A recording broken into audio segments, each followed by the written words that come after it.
Alors, on va s'intéresser à la défiscalisation, oui, avec l'année qui avance, hein. C'est une question qu'il faut se poser, car souvent c'est rythmé par l'année Ouais. calendaire. Bonjour Vincent. Bonjour Thomas. C'est vrai qu'on avait un peu perdu de vue la défiscalisation via l'investissement dans les PME pour au moins deux raisons.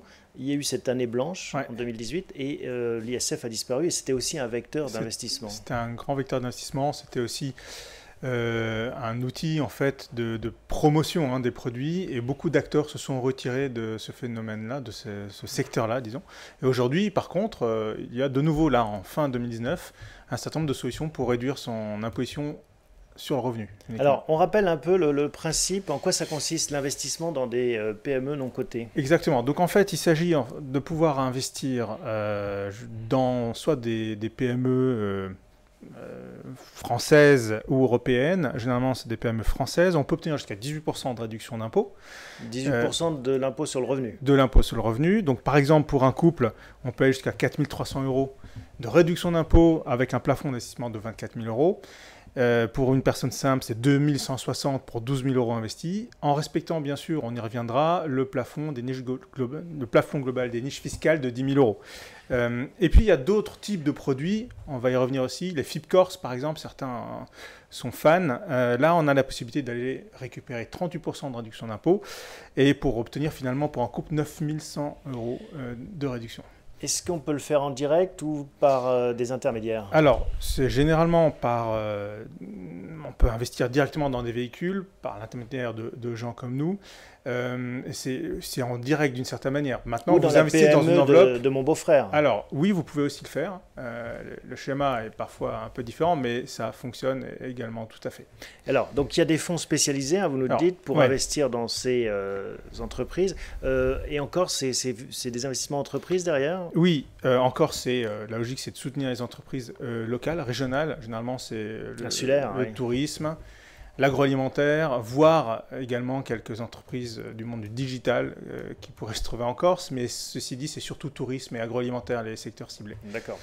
Donc, qu'est-ce qu'il faut savoir quand on... C'est ça qui est important, il me semble. Parce qu'en fait, il ne faut pas être uniquement focalisé sur l'avantage fiscal. Il faut toujours raisonner, même dans un contexte comme ça, comme un investisseur qui ne se mobilise pas uniquement pour obtenir un avantage fiscal. D'ailleurs, je rappelle que tous ces produits-là présentent un risque en capital. Oui, on peut perdre sa mise. On peut perdre toute sa mise. On peut, bien sûr, on pourra obtenir son avantage fiscal. Ceci dit, il faut rester, ça aussi c'est un élément important, investi un minimum, en général, 5 ans. Certains produits ont une durée, un horizon de placement au minimum de 7 ans, d'autres 6 ans. Donc ça, c'est important. La durée est assez longue et en même temps, le risque est, ceci dit, important. C'est un bon point parce que si on investit 12 000 € et qu'on gagne 4 000 € d'économie d'impôt, on ne pourra pas bénéficier des 8 000 de delta pendant 5 ans. C'est ça que vous nous dites. Donc il faut l'avoir en tête parce que ça peut être une somme sur laquelle on compte. Exactement. Donc nous, en fait, on se pose toujours la question de savoir comment on peut, même dans ce cadre-là, diversifier en fait son investissement. Et c'est là où finalement, à travers la sélection qu'on fait, on a la possibilité, tout en ayant pour objectif de réduire son impôt, en ayant en tête ce risque, de diversifier son investissement en cumulant différentes enveloppes.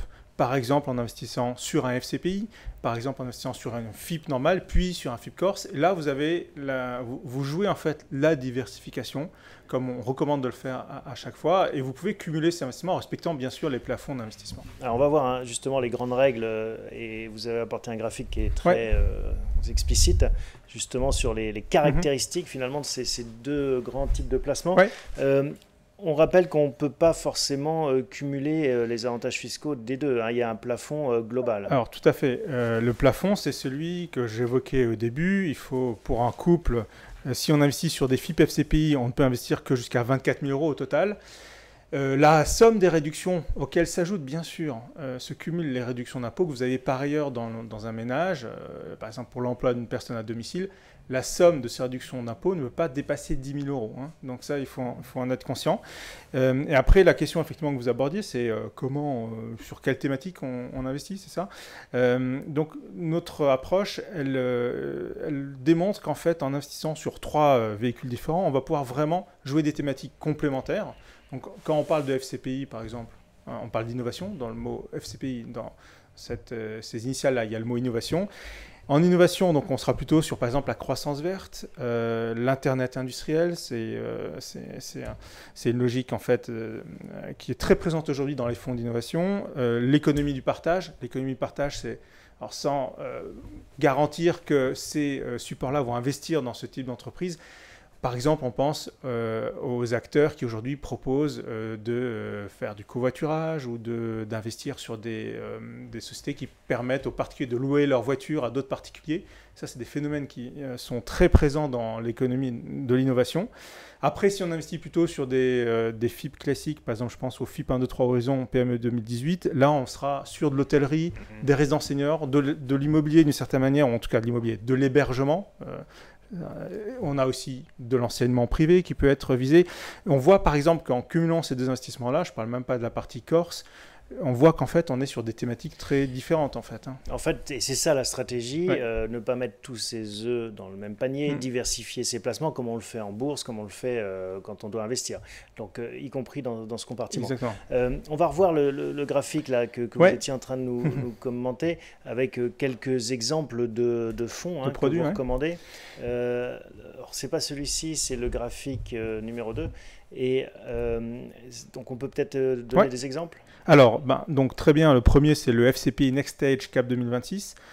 Là, ce qui nous intéresse, d'ailleurs, c'est l'approche qu'on a généralement, c'est qu'on cherche aussi, même s'il s'agit d'entreprises innovantes, ce qui est le cas dans ce produit-là, on va chercher quand même, et on va privilégier les supports qui vont rechercher l'investissement dans des PME solides, qui ont déjà un business model avéré, qui ont démontré avec les années qu'elles sont capables de dégager des cash flows. C'est pas du casino. C'est pas du casino. Et d'ailleurs, c'est le cas aussi, un autre élément qui nous paraît important, c'est souvent ces produits-là, en tout cas ceux qu'on choisit chez bienprévoir.fr, ont une logique aussi de pas simplement investir en actions, mais elles vont rechercher, ces supports vont aller investir en obligations, ce qui donne deux avantages en obligations convertibles, c'est qu'on sort un petit peu de la logique purement action, et puis on a un horizon de sortie qui est défini à l'avance. Donc ça, c'est des éléments qui permettent aussi d'avoir des sorties un peu plus courtes que si on était sur une logique action. Donc ça, c'est le premier exemple, FIP 1, 2, 3 Horizon.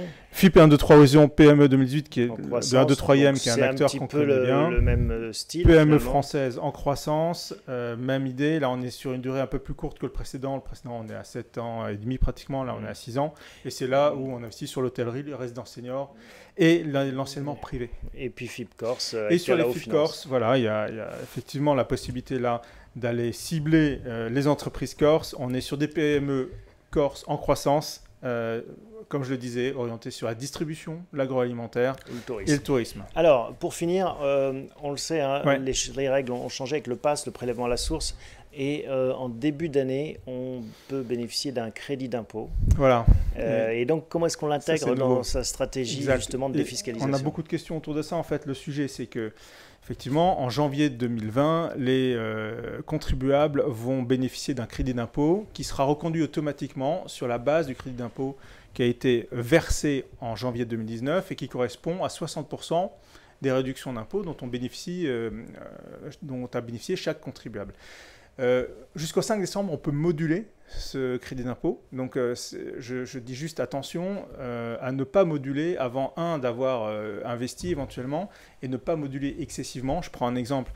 Quelqu'un qui a un crédit d'impôt de 4 000 € versé en janvier 2020, si finalement il se dit je vais investir dans un des FIP qui a été présenté là et je vais demander à moduler mon crédit d'impôt à 5 000 € et que finalement, en fin de compte, en juillet 2020, lorsque la déclaration sera finie et que le fisc va se retourner vers le contribuable pour réclamer le crédit d'impôt d'une certaine manière, il faudra faire attention à ne pas s'être trompé sur cette modulation.